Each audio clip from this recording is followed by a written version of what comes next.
What is up, everybody? So I am out of town. However, I wanted to answer your guys' questions about what politicians are actually like in person.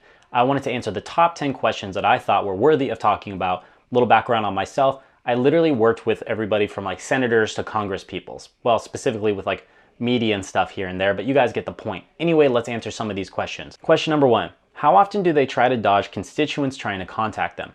Generally speaking, from my experience, they actually don't really dodge too many constituents. Well, I mean, establishment Democrats a lot of times do and establishment Republicans, but I mostly worked with some of the establishment Democrats and a lot of the grassroots people, and they really don't dodge questions at all. The reason is because if you're calling or you're emailing, the general rule of thumb is that you're probably going to do it again. And so if we don't address you now, you're definitely going to come back and we have to address you in the future. Question number 2. How do politicians choose what to support? Funny story, they actually have a computer system which tracks what people like and dislike about particular topics. And so, for example, if you call and say, hey, I care about the Muslim ban and I don't want Muslims to be banned. So that'll be entered into a computer system. And so they'll literally read like a chart and it'll say, okay, what are the top 5 like most important issues? Oh, the Muslim ban. Okay, cool. What are my constituents saying? Oh, they don't support it. Okay, cool. Well, let's go ahead and not support the Muslim ban then. If they're smart, a lot of times that's what they do if they're pretty out of tune with what people are already saying and they have to rely on those computer systems. Question number 3. What are politicians thinking when they go against the people that voted them into office? That's a funny one, actually. That's a good one. Usually what they have to ask themselves is, number 1, how long will the voters be mad for? And number 2, can they get voted back into office? Usually when you see, for example, like an increase in the military budget, which then puts our troops back into wars that they don't belong in, they die for, according to the Afghanistan papers, no reason, which is not my opinion, which is their opinion, which is jacked up. Anyway, my point is that when they go against the American people, they usually are betting the fact that they're still going to be voted back into office. In those moments where they don't get voted back into office, usually that's something that they either, 1, don't care about and they want to be voted out of office so then they can work for a lobbying agency, or number 2, it backfired on them. But usually they are anticipating that you guys are going to vote them back into office. Question number 4. Do politicians support other politicians from their state? You're probably thinking I'm going to say yes, they do. No, the answer is no, they don't. A lot of times, I should say. From my experience, what happens is there's like a little battle for like who's the most popular politician in that state. And so they'll literally like undermine one another in order to become the most popular candidate. Now you might be thinking, well, isn't that unproductive and just hurting their constituents? Yes, that's exactly what's going on, but they simply don't care.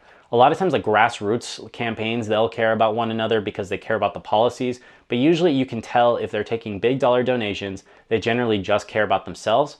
Obviously, we can all like agree that that's the case. And usually from that point onwards, they try to undermine each other. Honestly, this is my own opinion based off what I've seen. I would honestly argue they would undermine each other more than they actually support each other in bills. I'm just going to go ahead and say it. That's just from my own experience. Question number 5. Do politicians actually care about the issues? No, I would say not. There are some people who, again, with the grassroots campaigns, they care about the issues enough to where they're getting involved for the right reasons. A lot of times they don't care about the issues. You can really tell too, if they're like in politics for like 20, 30 years, most of the time it's because they're making a significant amount of money and they're very comfortable. And so they'll support the issues that they want to, that will help themselves and their family and their prestige, but they won't actually support the things that are actually beneficial to the people on the ground. Granted, sometimes they do. But generally speaking, they're so immune to what's going on around them that because they're in their little like Washington, D.C. towers and stuff like that, that they start to become desensitized to the actual issues affecting their constituents. Number 6, who is the most organized politician? Politics is crazy and oftentimes their votes seem impulsive. The most organized politician I saw was Senator Wyden from Oregon. The reason is because his field representatives had their hands in everything. They knew exactly what people were thinking. They knew exactly how to respond to everything. 7, what kind of personalities do you see behind closed doors? A bunch of psychopaths, to be honest with you. Everybody is deeply concerned about their image. They're deeply concerned about their reputation, the amount of money they're getting. A lot of times they're dying for attention all of the time, and they love that attention. They're into politics a lot of times as opposed to like business, not because they actually care about the issues, but because they're dying to be able to get that sort of recognition and that power. Granted, again, today's day and age is a little bit different where you're actually getting people into politics who are actually nice, genuine, real people. But my experience is mostly with establishment individuals, and that's the case. Question number 8. Who was known as the meanest person to work with? Well, I never really worked with this person specifically. However, my colleagues worked with her. That was Hillary Clinton. Apparently, apparently with her, she was so obsessed with being nice when she had to and not being nice in any other type of capacity.